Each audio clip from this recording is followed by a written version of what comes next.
Welcome to the nostalgia future. Today we're going to be checking out a couple of these little arcade cabinets that you can pick up.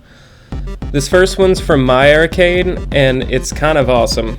The coloring on the side is really cool, and also it has an actual full-color LCD display. And the coolest thing is you actually turn it on with a little coin-op mechanism at the bottom, just pushing it in. Now, the one weird thing that this thing has is the screw-on joystick on the D-pad. It does make movement a little unnatural, but still the gameplay is pretty decent.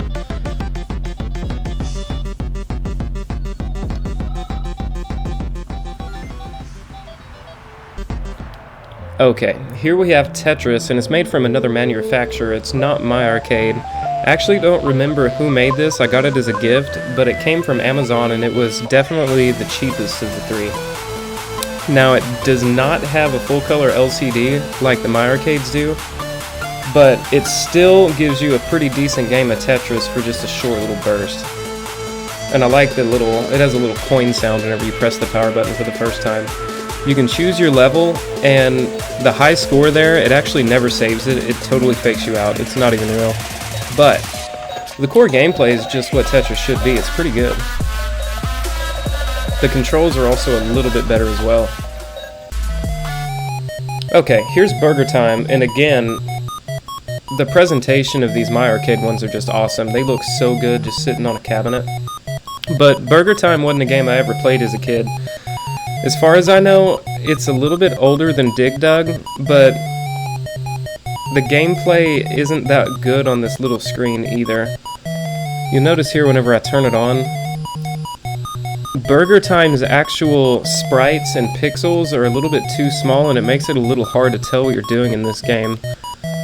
The screen's still sharp, but everything that it's showing is so small that it's just not as satisfying to play as Dig Dug is.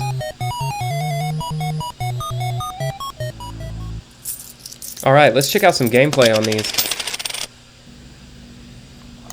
Alright, we're going to go back to Dig Dug.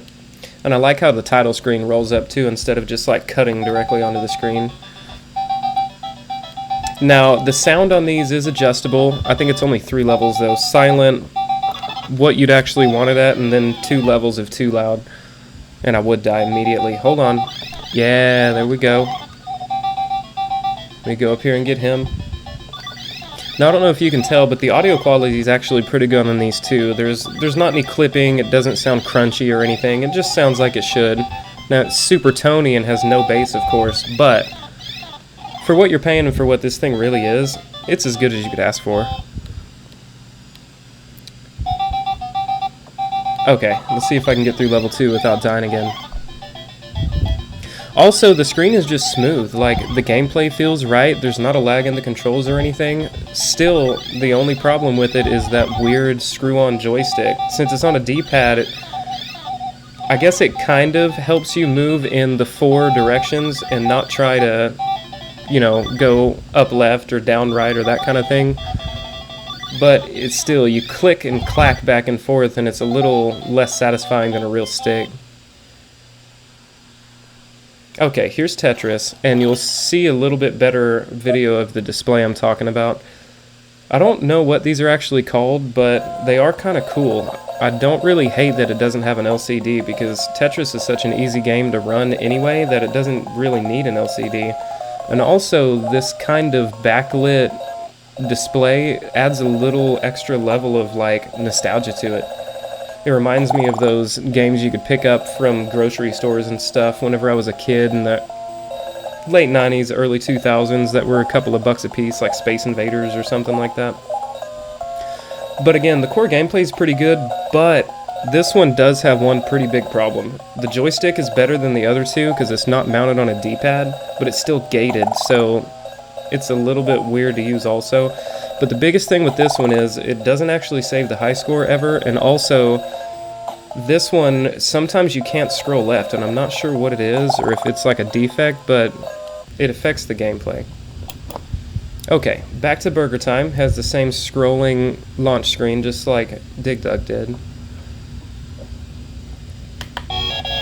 Okay, now, like I said, I didn't ever grow up playing this, but I'm gonna be honest, I did just buy it for sitting on the shelf because it looks so good.